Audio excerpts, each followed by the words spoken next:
What's going on, workforce? Brian here, and with the recent patch 4.41 update that buffs out the XP given for completing challenges, I figured I'd venture back into Eureka and check out just how much things have changed. The first thing that comes to mind is just how much these zones take my breath away. Eureka and the zones introduced in Stormblood are beautiful works of art, and from what I've seen in Eureka, it's been visually impressive from the start. But regardless of beauty, how does it play? How does it feel? And the simple math here is I went from level 4 to level 10 utilizing the challenge log buffs, and yet I still haven't completed everything. But I did this in an hour and a half, doing just the main 6 elementals. Now, along with grinding on mobs outside of town and running 0 NM fates, I can say this felt notably better than before. Now, keep in mind, I don't mind the grind. As someone who has also recently returned to Final Fantasy XI, grinded games are in my blood. But while playing Final Fantasy XI, I was left with a critical question. Why is Final Fantasy XI more fun than Final Fantasy XIV's Eureka? Now, we'll try to answer that question here in a bit, but I do want to say that one thing I'd like to see added to my quality list adjustments to this game is the ability to track your various challenge log progress as well as your achievement log progress. Doing that, especially as it relates to Eureka, would be massively awesome. Being able to either see it in my HUD, like a kind of a quest progress over there on the right hand side, or just like the hunts where it would update my chat log with my progress. So if I was at one of 60 various elementals that needed to be killed, I could track that and I could see that, so I wouldn't have to keep pulling up the challenge log over and over again. Now, I've actually posted a thread about this over on the official forums, and anybody who can go and give me some thumbs up or reply to that thread just to keep it on top so that the devs can make sure they see it and hopefully take that information back to the development team, that would be huge for this.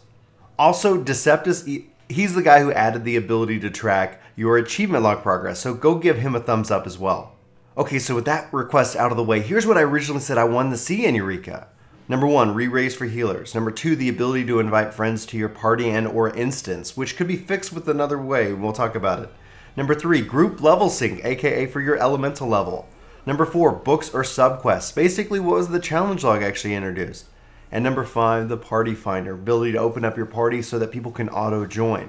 I did that because when I was healing in this content, it was hard to try to recruit people and keep people alive. It was daggum nearly impossible. So it would be nice to be able to just say, hey, I'm open, come join me. Okay, so as I return to Eureka, these things really haven't changed with the exception maybe number 4 with the challenge log, but I'd still love to see some other forms of mini quest system added to this. And after spending time with 11, something like Records of Eminence, which is an evolution of our challenge log if you really look at it. Basically, it's a set of challenges you can pick up to 30 to take on, and they range from all kinds of things. They even have limited time challenges, things that are set for a specific time to be done. It's really quite fascinating. I'd love to talk more about it in another video. Or something like Fields of Valor, where it's a specific task of killing X number of enemies that you can kind of go pick and select to tackle. And you can do so every, set number of time, set period of time to be able to challenge it. However, the simple lack that there is no level sync in this content is way beyond frustrating. Friends could not come and join me in testing this out because they were already at level cap. In fact, I was talking with Chris about this. He was playing another game and he's like, hey, can I come play with you? Is there a way that we can play and do this content together? So I can test it out too and update my thoughts on it? I go, no, we can't.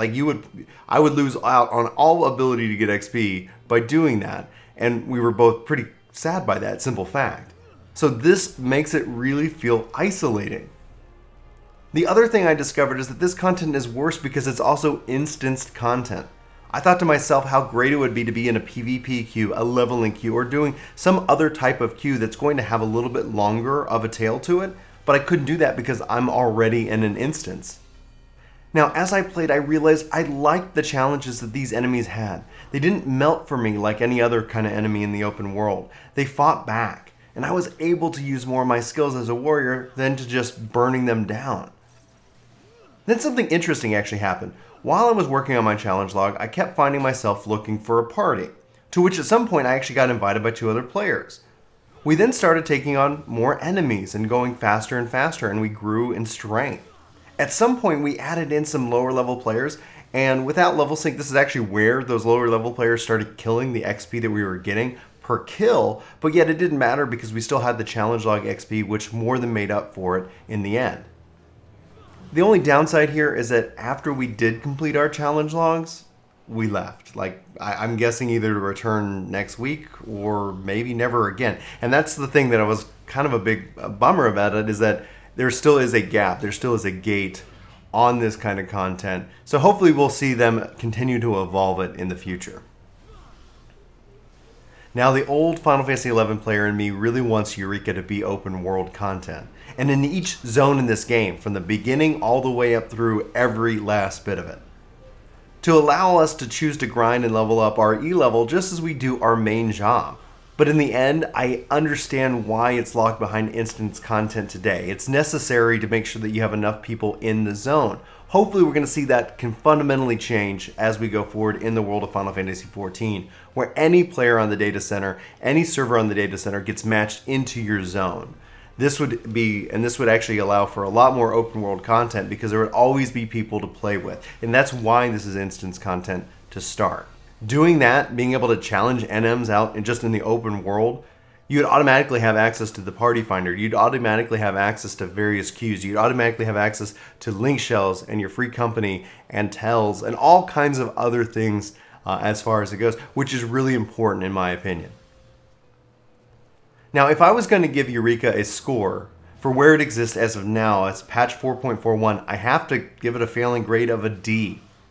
It's easy for me to see the frustration in chat while I'm playing in the zone. It's easy for me to have those conversations with you guys and hear how much you dislike this content.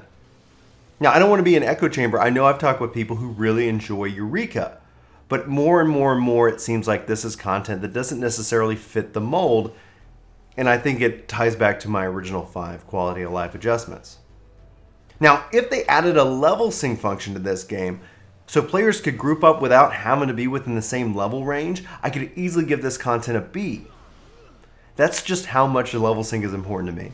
And then if they went another step further and this was in the open world and not instance content, I could actually give it an A-, because that allows for a lot more things going on at the same time. I personally feel that they're sitting on something special with this content, something really special, but unfinished. So why is Final Fantasy XIV more fun to me than Eureka? Well, it's because it's baked into the whole DNA of the game.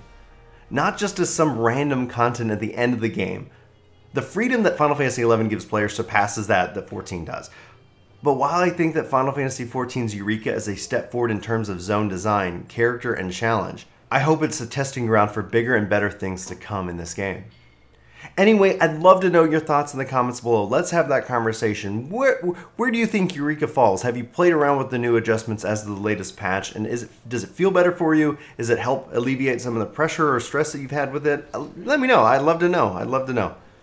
Anyway, guys, for Work To Game, my name's Brian. Thanks so much for watching this video. Hope you have a fantastic day, and take care. Hey, everybody. Brian and Chuck here for Work To Game. Chuck wants to tell you that you should totally subscribe to the channel. And that you should totally hit that like button. Oh, and then we also got t-shirts on sale for some reason. That's a little bit mean, Chuck. I'm not crazy.